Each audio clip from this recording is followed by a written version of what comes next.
Everyone, welcome to my another official video. কেমন আছেন আপনারা সবাই? আশা করি অনেক ভালো আছেন। সো আজকে ব্লগে বের হওয়ার কোনো কথাই ছিল না, কিন্তু কালকে চুয়াডাঙ্গা জেলার যে পরিস্থিতিটা গেছে আর কি, হাসিনা পদত্যাগ করার পরে সেইটার কিছুটা ফুটেজ ধারণ করার জন্য আজকে মূলত আমি ব্লগে বের হয়েছি। তো কালকের কিছু ফুটেজ আছে আমার কাছে, কালকে ভিডিও শুট করতে দেয় নাই, কারণ কালকে চুয়াডাঙ্গা জেলাতে অনেক অগ্নিকাণ্ড, তারপরে হত্যা সহ আরো ভাঙচুর, ছিনতাই, লুটপাট অনেক কিছুই হয়েছে। সো আজকে আপনাদের ব্লগের মাধ্যমে এটাই দেখাবো যে চুয়াডাঙ্গা জেলাতে কোথায় কোথায় আগুন দেওয়া হয়েছিল, কোথায় কোথায় ভাঙচুর হয়েছিল। তো আমরা এখন যাচ্ছি আমাদের চুয়াডাঙ্গা জেলার এমপির বাসার সামনে, কারণ কালকে ওইখানে খুব তাণ্ডব লীলা হয়েছে। ছাত্রলীগের যে অফিসটা ছিল আর কি, মানে আওয়ামী লীগের অফিস, এই পুরো অফিসটা আগুন দিয়ে জ্বালিয়ে দেওয়া হয়েছে, আর এর সাথে এমপির বাসাও জ্বালিয়ে দেওয়া হয়েছে। তো চলেন গাইস দেখি কি অবস্থা। মনের ভিতরে এখন একটা আশঙ্কা তৈরি হয়ে গেছে কালকে ঘটনার পর, যে আজকে যে বের হয়েছি এখন কি হয় না হয় তাই ঠিক নেই।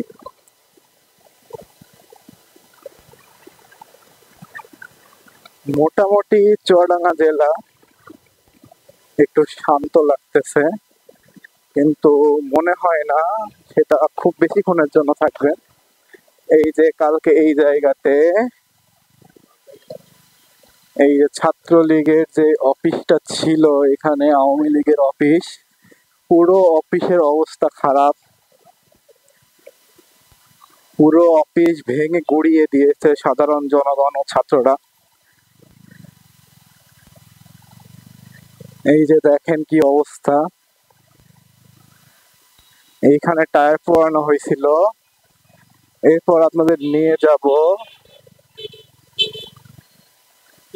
সেলুন জোরদারের বাসার সামনে। এই যে দেখতেই পাচ্ছেন কি অবস্থা ভাই, কি ধরনের তাণ্ডব চলছে এই জায়গাতে, তা দেখতেই পাচ্ছেন। এই যে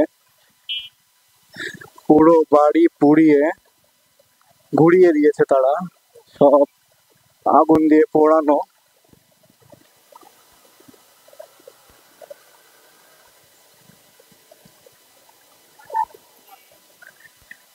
এখন আমরা যাচ্ছি সরকারি কলেজ হয়ে আসাদুল হক বিশ্বাসের বাসার দিকে।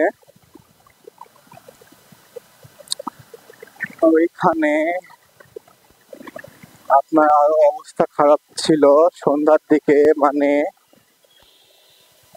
পুরো একটা বিল্ডিং এ তাণ্ডব লীলা হয়েছে, প্লাস ওইখানে মানে প্রচুর ভাঙচুর হয়েছে এবং লুটপাট করা হয়েছে। সো আমরা সেই দিকে যাব।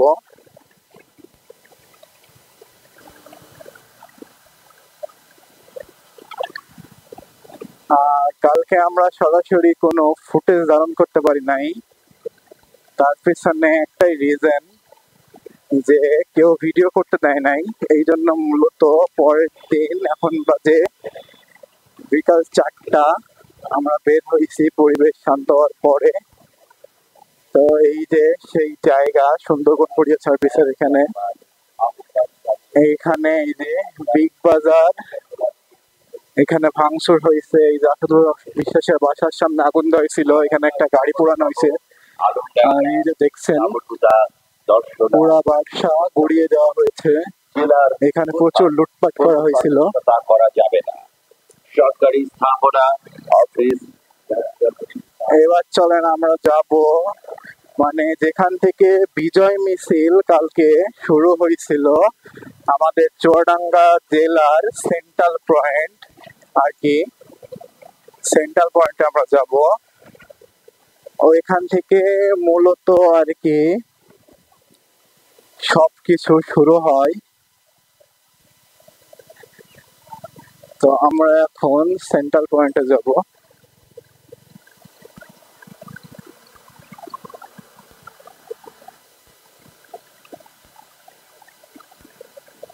তো এই রোডটা সরাসরি চলে যাবে হচ্ছে বড় বাজারের দিকে। আপনারা সবাই দেখতেই পাচ্ছেন যে চারপাশে কোনো দোকান পাট মানে কেউ সাহস করে খোলে নাই,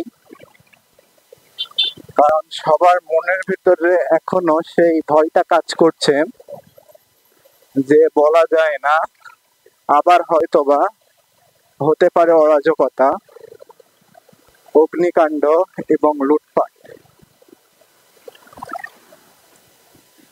চুয়াডাঙ্গা থানাতেও এই যে ভিজে স্কুল ভাঙা হয়েছে, চুয়াডাঙ্গা জেলার একটা বয়েজ স্কুল, সরকারি বয়েজ স্কুল ভেঙে ফেলা হয়েছে। এছাড়াও গতকালকে এবং কালকে থানায় হামলা হয়েছিল। আর এই যে সেই সেন্ট্রাল পয়েন্ট যেখানে আর কি এই যে এখনো ছাই পড়ে আছে, এখানে অগ্নিকাণ্ড হয়েছিল। আর এই জায়গা থেকে বিজয় মিছিল শুরু হয়ে মানে সবকিছু পুড়িয়ে গুড়িয়ে দেওয়া হয়েছিল। এখানে আরো মানে কিছু মানে অন্যান্য দলীয় কর্মীর কারণে তারা এই যে ল এনকাউন্টারকে ভেঙে দিয়েছে। এখানে অনেক অগ্নিকাণ্ড হয়েছিল।